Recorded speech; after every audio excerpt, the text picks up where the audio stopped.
Alright, it's time to start recording, and here we are. It's the 8th day and the helicopter has arrived, so now it's time to start the mayhem. I am going towards the warehouse and I am going to lure as many zombies as I possibly can. Then I'm going to hit the other way around and I'm going to decide if I want to push them to the south, if I want to push them down the road to the isolated house, or do I want to pull them down up the highway. For now, I am just going to roam around the main. I'm just going to roam around the warehouse, and I'm going to pull as many of them as I possibly can. Oh, there's a backpack. There's a large backpack. I would really want to take that, but no, I'm not fortunate enough to catch him out in the open. So if I spot a zombie carrying a large backpack, I am going to take it. For now, I'm just I'll be hanging near the warehouse. I'm not going to the warehouse itself. Or maybe I am. I'm just going to make sure that I'm on the right spot. I just hope the helicopter lasts long enough. And yeah.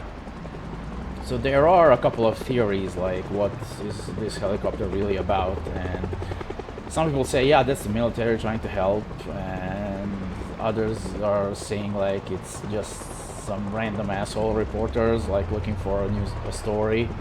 I'd stick with that reporter story bullshit, because yeah, that story actually makes more sense lore-wise, because I'm not following the lore quite well, but the lore actually states that the army pulled out before day 7, and this is now day 9. So yeah, I actually had to wait all the way. So the helicopter is upon me. I am taking my time, and now it's time to start. Is that a backpack? Yeah, that's a school backpack. Alright. I mean,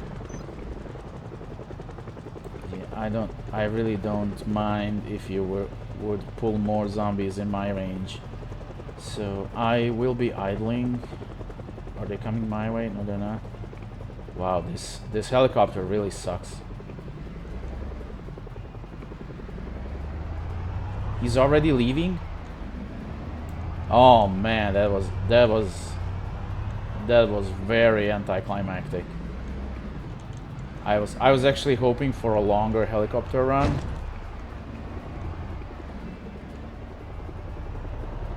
I mean, I still hear him, but the sound is pretty damn faded. So, is it still around? Maybe? I don't know. I'm going to stay on the highway. Oh, it's still around. Yeah, well, I think it lost me for a second and then it came back. Yeah, I really thought it was going to just run away on me. Alright, well, come on. Come on. Lure everything away from the warehouse. Because I need, I actually need that space. Okay. So, remain calm, don't panic. The sound is confusing them. Pretty damn hard. Oh no. Don't go on those areas. So round, ring around the rosy. Let's see. There. So just remain calm, remain patient, and when the helicopter goes away, I'm going to run towards the yeah, give me that fruit jam. I'm gonna eat some fruit jam while I'm waiting for the helicopter to go away. So yeah, for a second there I really thought it was like gonna stick around for an hour and then it's gonna just run away. But yeah, I was talking about it's probably some asshole reporter Jerry like talking to his friend Steve like, Steve, yo, this is our last chance to get some decent story. Yeah, we can make our careers out of this. Well, Jerry, you really want to make... You really want to fly over the infested zone? What if something happens to our chopper and we have to land? I mean, we'd be pretty screwed, right? Oh, come on, man. It's worth the risk. Like, imagine the headlines. We could sell... We could make our careers out of this. Like, yeah, fine, whatever. Let's run around. And then they just keep flying around and they spot us. It's like, yeah, Steve, stay close to that car. I want to see all the action. Yeah, this is some really nice footage. Jerry? Yeah, Steve? That car is really in a lot of trouble. I mean, there's quite a horde after it. Yeah, I mean, that makes it quite interesting, right? I mean, yeah, that's not my point, Steve. Jerry. Sorry, I'm keeping... Get your act straight, dude. Okay. So, then you have Steve, like, contemplating his conscience. Like, I don't know, Jerry, I'm pretty sure that our helicopter is quite noisier than that freaking car. Like, yeah, well, don't be ridiculous, dude. We're quite a way up in the sky. Like, they're not gonna notice us. Like, yeah, but yeah, sure. And then all of a sudden, like, the lights start bleeping. Like, Jerry, I'm not pretty sure about this because I am getting very low on fuel.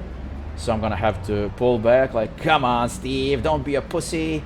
Like, look, Jerry, I mean, you can be an asshole for all you want. I'm not dying here, right? Come on, Steve. Oh, man, you're such a cunt. Like, we could, like, every minute of this footage is worth, like, a decade. A decade of proper reporter careers. Like, dude, you could, like, make 2 hours of this, and that's gonna last you a lifetime. Like, imagine being the only one... Yeah. Fine. Yeah, I'm gonna make another round. Fine, yeah.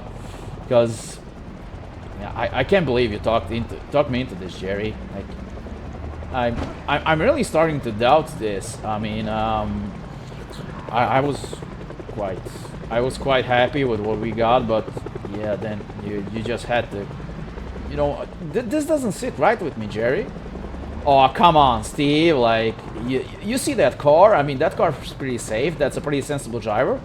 Like, yeah, but I mean, I don't like what I'm seeing. It's like the entire town is coming after that particular car. I mean, it's gonna get pretty hectic in an hour or so. Like, I can see, you know, the entire southern region is approaching. Like, yeah, but that's what makes it fun. Like, yeah, just keep close to the car. Keep close to the car. Don't get any funny ideas. I mean, yeah, we are pretty low on fuel. Like, how much flight time do we have? Well, Jerry, I think we got for like an hour or so. After that, I mean, when we're in the red, we're really gonna have to start flying away, because I don't wanna crash landing here. Because, yeah, I mean, you might be a skinny fucker, Jerry, but I'm not. I mean, I'm not in a decent condition. Oh, that looks uncomfortable, dude. Like, that car's heading over closed roads. Yeah, I think it's getting bogged down. Yeah. Oh man. Oh, that car is fucked. Oh, is he gonna make it? Oh yeah, he made it. He made it to the upper. Like, keep flying, Steve. I mean, I want to take a closer shot. Like, fly closer, Steve. Fly closer, Steve. Yeah, if you say so, Jerry. But I'm not pretty sure that's gonna be healthy for our protagonist here, because I mean, yeah, I think our protagonist is starting to realize the predicament of their situation. I mean, yeah, but sure, dude. I mean, come on, Steve. He's in a car. Like, he's not gonna have any problems evading them. I mean, what if it's a woman? Come on, dude. Did you really expect a woman can drive that well? Nah, man, women suck as drivers. Like, why is there like 95% of drivers are males? Like, the other 5% are like women who's got nothing better to do and then sit around in a kitchen making sandwiches? You're an asshole, Jerry, you know that? Yeah, but I'm a good asshole. I'm a well-paid asshole. Yeah, you make a fair point. I mean, yeah, I mean, my light's orange, Jerry. Yeah, what about that, Steve? I mean, I could make another flyby. Well, I don't know. I mean, we got like what, 4 hours of footage? I mean, I think that's as much as we're gonna get. Like, we can go, Steve. We're gonna leave that guy in a pretty decent condition. I mean, maybe we return in a month. And yeah, we're gonna find him still driving around, because the way he was driving, I doubt he's gonna have any trouble surviving. So yeah, but again, dude, what if it's a woman behind the wheel? Oh, come on, Steve, don't be such a dipshit. Because yeah, I mean, do you really think women can drive that well? Like, half the time, like, they're driving automatics, they keep slamming into buildings and grocery stores and gas stations and stuff like that. You saw that driver. I mean, he's got utter control, complete control over the car. Yeah, Jerry, but that's not the point, Jerry. I mean, what if it's a very patient woman? Like, come on, man. When have you ever seen a patient woman in your life? Well, there's my wife, Steve's wife is a very patient woman. Yeah. So Jerry, what are we gonna do with the footage? Well, we're gonna sell it to the highest bidder, of course. I mean, we're gonna make so much money. Like, this is gonna be our entirely livelihood. Like, we won't have to work a day in our lives. Oh man, just stick with me, and you're gonna be just fine. And then when it's all said and done, like, Jerry goes and turns the video into some of the stations, turns it in, makes a buttload of money, gets his own show, like, where pissed off couples come and start talking about their personal, intimate lives, and they're talking like, yeah, your half brother is not the father of your child, because your uncle is actually the one who lied on the polygraph, and when the polygraph says he's lying, we are going to take that as the absolute truth. And then they just start throwing themselves at the audience. They start pissing and kicking and screaming, and yeah, Jerry, I guess, has a pretty good time. He actually gets a lot of money for that. He gets paid per episode, and of course he gets to run 2 episodes a week, like every, I don't know, Wednesday and Saturday, because Wednesdays are pretty boring. Like, let's have people fight on national TV, because yeah, that makes money, that makes more ratings. And then all of a sudden, Jerry is like the ultimate star of television. It's like, oh my god, Jerry is the journalist. Everybody wants to be cool as Jerry. Meanwhile, on the other side, Steve doesn't get paid jack shit. Steve actually has quite a lot of issues with his conscience in the end, so he has to actually start drinking pretty heavily. And then when he tells his wife that he's having issues with that, he actually starts a fight with her, and he gets divorced. And he gets through a pretty messy divorce, and because his wife realizes he's an asshole, she takes custody over their only child. And then after that, she goes after his house, she goes after his car, she goes after his livelihood. And then Jerry has to spend like the last months of his life like living in a camp trailer and basically surviving, barely managing to survive. And then he just, at one certain point, he just takes the gun and shoots himself. And yeah, that's gonna be the sad story of Steve, who actually listened to the asshole Jerry, and who actually did what he was told, and he suffered the consequences. Meanwhile, yeah, Jerry has a decent living. Jerry doesn't give a shit about Steve. Yeah, he doesn't give a shit about his wife. He has a decent living. He has lots of money. He actually pissed off a lot of people, but that doesn't matter. That's television. It doesn't matter what happens to that people, right? Yeah, of course it doesn't matter. I mean, those are just fictional people, like part of the crowd, part of the rabble. I mean, you don't really give a shit about the rabble, do you? Of course you don't. So once you're done with the rabble, what do? Well, you throw them into the crowd again. Oh, I mean, once you get done with the individuals, like, the individuals don't matter, not really. The everyday folk don't really matter. At least not to Jerry, but Jerry's an asshole. So Jerry just keeps earning money, and he actually earns a pretty decent pension, and he actually gets remembered like one of those pretty devoted assholes of the year, of the decade, of the century perhaps. And then when it's all said and done, Jerry lives a pretty inconspicuous life. He vanishes into the shadows. And well, when the time comes, he dies alone. He dies like a true asshole. And for all times to come, Jerry is going to be remembered like that ultimate asshole who just had to keep he keeps sticking his nose into other people's business and publishing all of those stories online. And yeah, after a while, he just becomes the synonymous thing of an asshole. So Jerry the asshole is just gonna be Jerry. So when you say, for example, when you say like Jaywalker, you know exactly what it is.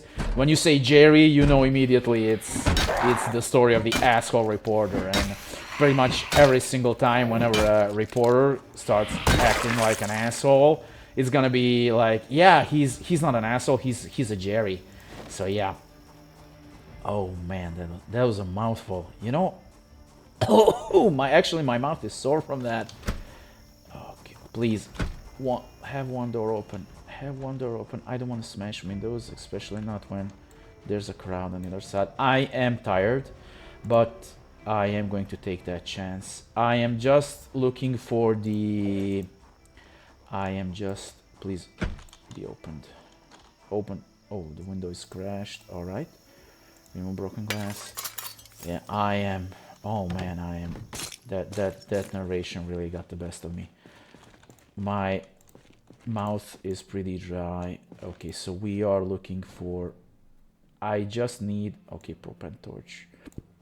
I'm also going to grab pipe wrench. Oh no, someone is slamming against the door. Well, it's gonna take them a while to break through. Paint, planks. Yeah, I'm sorry, my voice. Oh, welding mask. Okay, that's a welding mask. There's a screwdriver. There's a hammer. Plank of wood. I already looted this. Rake, glove, hammer, trowel. Okay, get in here. Tire pump. Yeah, I'm sorry. I mean, I really lost my voice on that thing. But yeah, I really got into it because yeah, it's my job to invent stories. You know, when you're playing Dungeons and Dragons. Yeah, nails. I also need nails. Wood glue. I also need wood glue. Come on, please give me machete. I will take it. I really need either I need duct tape as well to repair. Propane torch I will take. I mean, oh man, I really pushed it too far with my voice. Duct tape, box of nails. Yes, nails are good. Nails are good. Please give me a sledgehammer or an axe. I need a sledgehammer, I need an axe. Box of screws. This is paint, I already went through these. Please give me an axe. Please give me a sledgehammer. I really need it. I desperately need it. Okay, let's run outside. Come on, I don't like your... I really don't like that.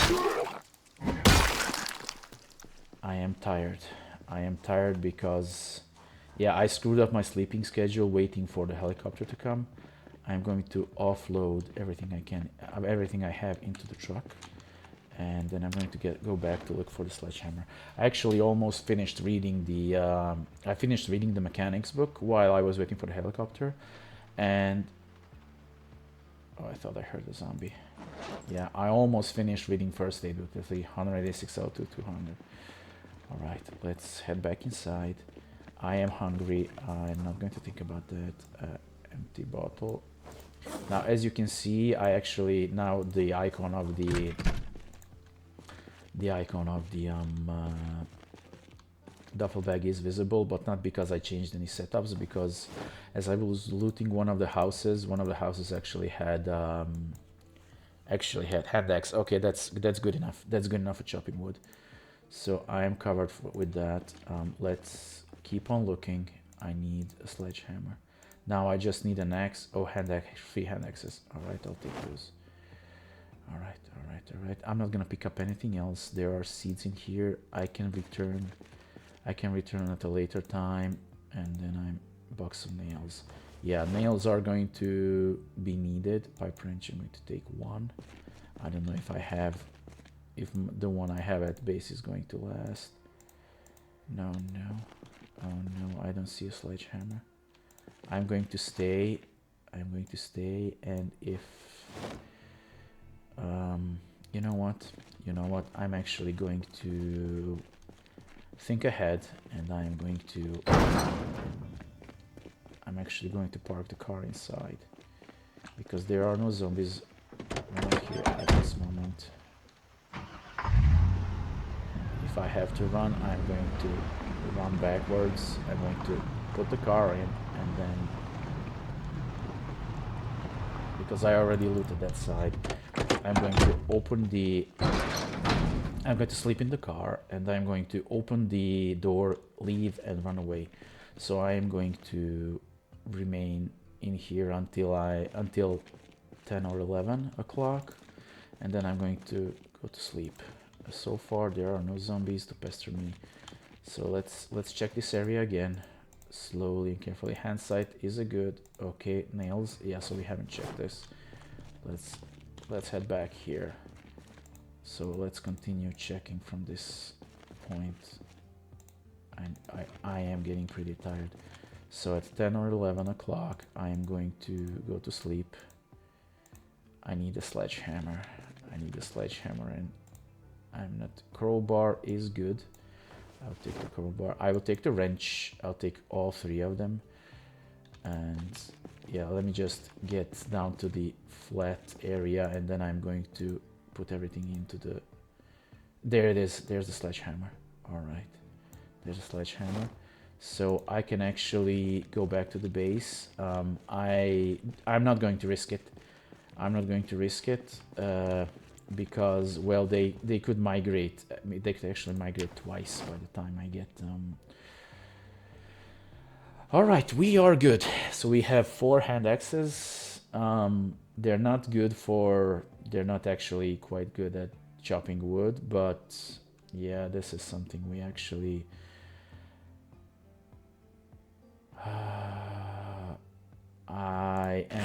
I'm going to risk it. Screw it. I'm going to give it my privilege because I have the manual save to pull back to, and I'm going to rest. And the next recording is not going to be in this warehouse. The next recording is going to be in my base. So live or die. The next episode starts in the base, and then we are going to head from there. So this is it for this occasion. I am logging off.